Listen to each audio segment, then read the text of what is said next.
Hello mga katips! Mayroon na naman akong bagong video ngayon. Ngayon, mag-update tayo ng Windows 10. So mga katips, gagawa muna ako ng Windows 10 image sa USB kasi dalawa kasi itong laptop na to na ipoformat to. So pwede ko naman siyang i-upgrade diretso, pero para isang beses lang ako mag-download. So maggagawa muna ako ng Windows 10 file, image file, bootable USB. So itong USB na to, sasaksak ko muna sa computer ko. Yan. Unang gawin natin, da-download muna tayo ng creation tool para sa USB, para sa Windows 10. Una natin gawin, punta tayo sa Google. Dapat may internet tayo. Google Chrome. Yan, type natin dito yung Windows 10 download. Yan. Enter natin. Yan. Dito tayo sa microsoft.com. Da-download tayo ng Windows 10 sa site nila. So, click natin tong Windows 10. Download tool now. Ito yung tools na kailangan para gagawa ng bootable. So, click natin to, download. So, ito na yon. Open lang natin yan. Show folder. Ano yan? Ito na yung download ko. Nasa download tayo. Yan. Run ko lang to. Double click. So, ito lang yung unang step. Punta tayo sa microsoft.com media tool para makagawa tayo ng bootable USB. Yan. Set up lang natin to, accept lang natin. May dalawang selection diyan. Upgrade this PC. Pwede yan kung diretso mo lang siyang i-upgrade. Hindi ka nagagawa ng backup. Kung yung example, yung computer mo lang, ito yung computer na to, gusto kong, pag example Windows 7 to, gusto kong i-upgrade sa Windows 10, ito ang isisili ko, diretso na. Pero ang gagawin ko ngayon, maggagawa muna ako ng bootable USB. So dito ako sa create USB or DVD or ISO. Yan, para magamit ko pa sa ibang mga PC. Sa susunod, pag may magpapa-reformat ulit sa akin, hindi na ako magda-download kasi mayroon na ako nito. Next lang natin yan. May dalawang selection dyan. Nang gusto mong gawin, USB ba or ISO? Para kung gusto mong i-burn sa DVD, so select ka sa ISO.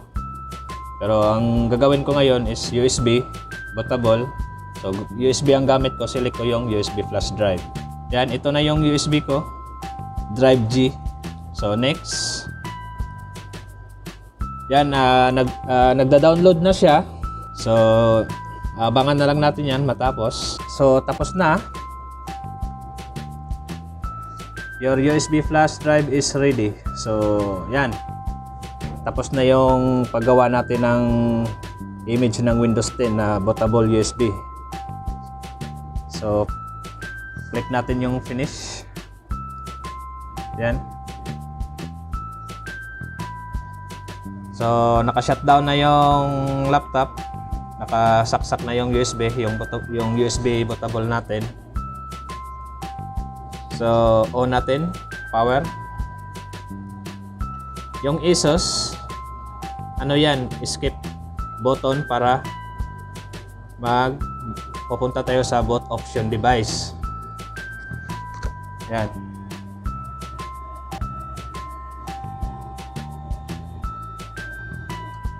Ito yung scan disk. Ito yung yung flash drive. Yan ang ibabot ko ngayon. Yan, down, arrow down. Select ko lang yung scan disk. Tapos enter.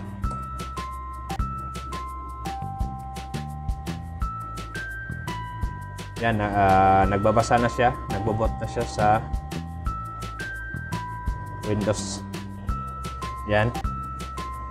Lumabas na yung logo, ibig sabihin, nagbobot na yung USB natin ng Windows 10 na installer.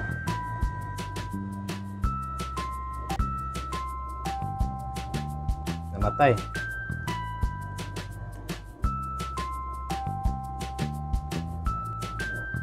May problema yata tong laptop na to. On nga natin ulit. Namatay.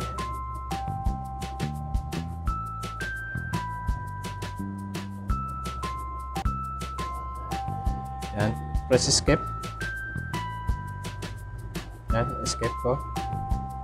Babas ulit yon.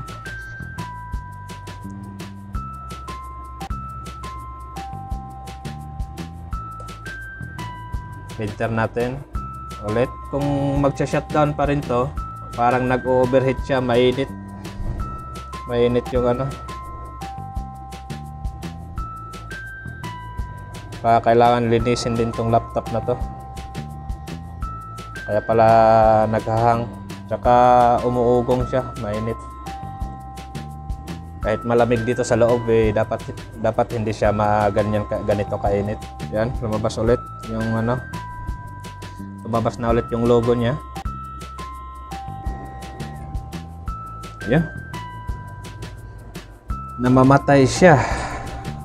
Namatay na naman. May problema yata to. Kailangan ko na munang i-check yung laptop na to. Buksan ko muna yung laptop na to.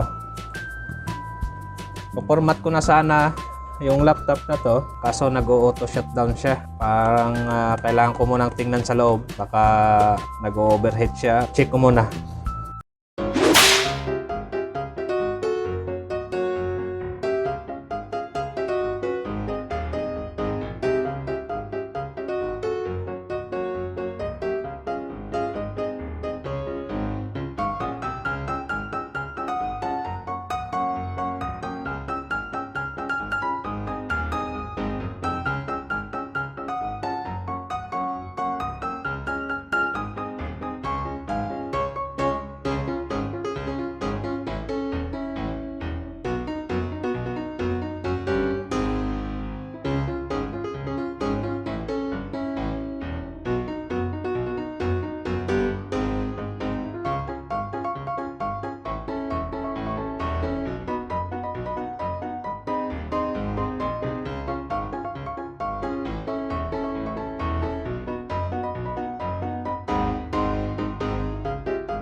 So, yun nga mga ka-tips.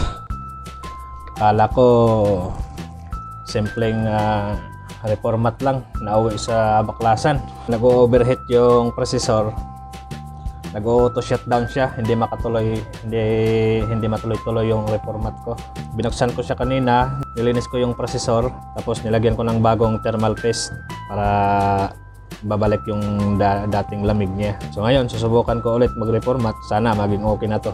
Kasi pagod na ako sa kabaklas. Check natin. Yan. Lagay ko yung USB ulit. Yan. Sa yung desk natin. Balik na naman sa uno. Kasi nag-corrupt. Pero hindi na siya maingay ngayon. Baka okay na. Kanina kasi lakas ng ugong ng fan ng processor, tapos namamatay siya. Yan, katulad lang din to kanina. Next natin, install, walang key, tapos select ko ulit yung Windows 10 Pro. Next, tapos accept. Next ulit. Yan. Custom. Yan. Ito na yon, yung kanina na corrupt. So ipo-format ko ulit. Format ulit. Yan. Yan, format na, tapos next. Tapos abangan na lang natin mamaya kasi medyo matagal to. Kasi pa hindi na siya namamatay, eh baka tuloy-tuloy na to. Kasi kanina namamatay agad eh.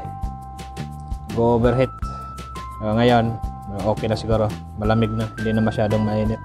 Kanina, mainit yung buga ng hangin agad eh. Kahit naka-aircon dito. Eh, lalo na pag hindi naka-aircon, patay siya agad. Yan mga ka-tips. Parang malapit na siyang matapos. Just a moment now. So mga ano to siya, mga pangatlong restart na to. Kasi automatic naman yan, wala ka nang pipindutin dyan.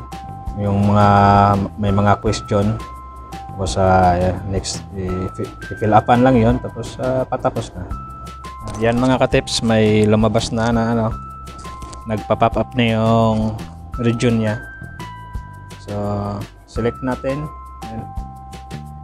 Yung United States lang, English. And yes. Yan, keyboard, US. Select natin yung US para standard lang din. Tapos yes. Yan, want to add second keyboard layout, skip lang.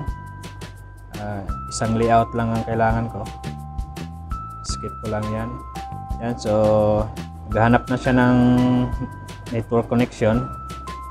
So mamaya ko na siya i-connect dito. Click yan, continue na lang ako dito. Hindi ko muna i-set up. Who's going to use this PC?